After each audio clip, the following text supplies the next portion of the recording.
Mungkin saya tidak bisa menghindarkan bercerita tentang saya pribadi. Di pasar modal itu mulai berkembang setelah investor asing boleh masuk pada tahun 1988. Sebelumnya pasar modal Indonesia adalah pasar modal yang tertutup. Securities companies dalam negeri, pemodalnya 100% dalam negeri. Nah, tahun 87 melalui Pakto dibuka, lalu berkembanglah pasar modal. Tadinya Bursa Efek itu bagian dari Departemen Keuangan, unit organisasi di dalam Departemen Keuangan. Tetapi dengan berkembangnya ini, maka sama sekali tidak bisa. Jadi saya sebagai pimpinan bursa pada saat itu, ambil contoh kecil saja. Bursa sebagai institusi pemerintah wajib menyediakan laporan keuangan laporan transaksi setiap tutup bursa. Itu harus pakai continuous form. Nah, begitu dia yang tadinya cukup dengan 1/4 lembar kertas continuous form untuk satu anggota bursa, sekarang berlembar-lembar karena transaksinya banyak. Sementara anggaran harus menunggu tahun depan, persetujuan DPR, dan seterusnya. Dan itu salah satu contoh kecil, hal yang lain-lain. Maka tidak bisa lain, nah kalau saya boleh cerita pengalaman saya pribadi, karena tidak ada continuous form, anggaran belanja negara habis untuk kegiatan itu, harus menunggu APBN tahun depan. Maka yang saya lakukan adalah saya kumpulkan anggota bursa, saya todong, hari ini Anda menyediakan continuous form, besok Anda. Lalu kemudian ada teman saya mencatat masing-masing continuous form. Suatu pelanggaran dari tata kelola pemerintahan. Hal seperti itu. Sambil contoh lagi misalnya lantai bursa, dulu bursa masih punya lantai. Kalau ada anggota bursa baru, kita harus menyediakan booth, bangku, yang disediakan melalui anggaran belanja negara.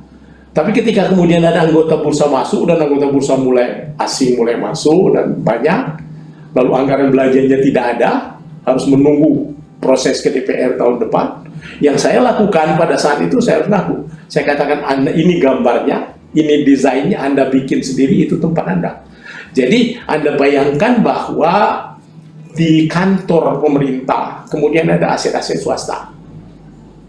Itu sebabnya tidak bisa lain pada tahun 90-an mengatakan bahwa bursa harus dijadikan PT swasta. Dan itu kemudian menjadi kehendak pemerintah, kehendak juga pelaku pasar, sehingga berdirilah Bursa Efek Jakarta pada tanggal 4 Desember 1991, akte pendiriannya ditandatangani. Dan saya karena jiwanya swastanisasi, yang tadinya mengawasi bursa sebagai salah satu pejabat Departemen Keuangan, juga harus gubernur desa keluar mundur dari pegawai negeri untuk kemudian bekerja di Bursa Efek Jakarta. Kira-kira begitulah.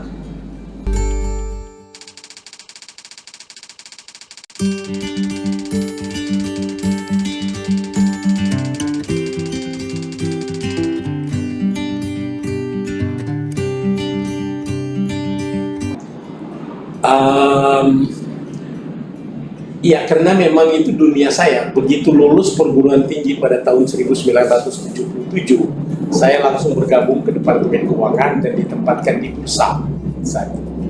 Tentu saja ada hal-hal lain yang sifatnya personal. Jujur, sebagai eselon 2, golongan 4B, masa kerja 14 tahun, take home pay saya, termasuk tunjangan pembinaan keuangan negara, tunjangan jabatan, itu kira-kira di ayat 91 1,3 juta rupiah. Lalu tiba-tiba ada tawaran gaji pertama 15 juta rupiah, pajak ditanggung oleh perusahaan, mobil dinas TAP GT plat merah saya yang disediakan oleh departemen diganti dengan BMW 520i gitu, dapat tunjangan perumahan 3 tahun gaji dan fasilitas-fasilitas lain. Secara pribadi itu yang menarik, tapi yang lebih dari itu saya menganggap ini sebuah kelanjutan dari pengabdian untuk mengembangkan bursa lebih lanjut. Dan yang terakhir, tentu saja saya harus berterima kasih kepercayaan anggota bursa yang kemudian bertransformasi menjadi pemegang saham. Karena pada saat pendirian, di mata mereka hanya ada satu nama, dan itu saya, karena saya sudah bersama mereka belasan tahun panjang bersama-sama mengembangkan bursa mulai dari nol sampai kemudian maju dan harus diswastakan.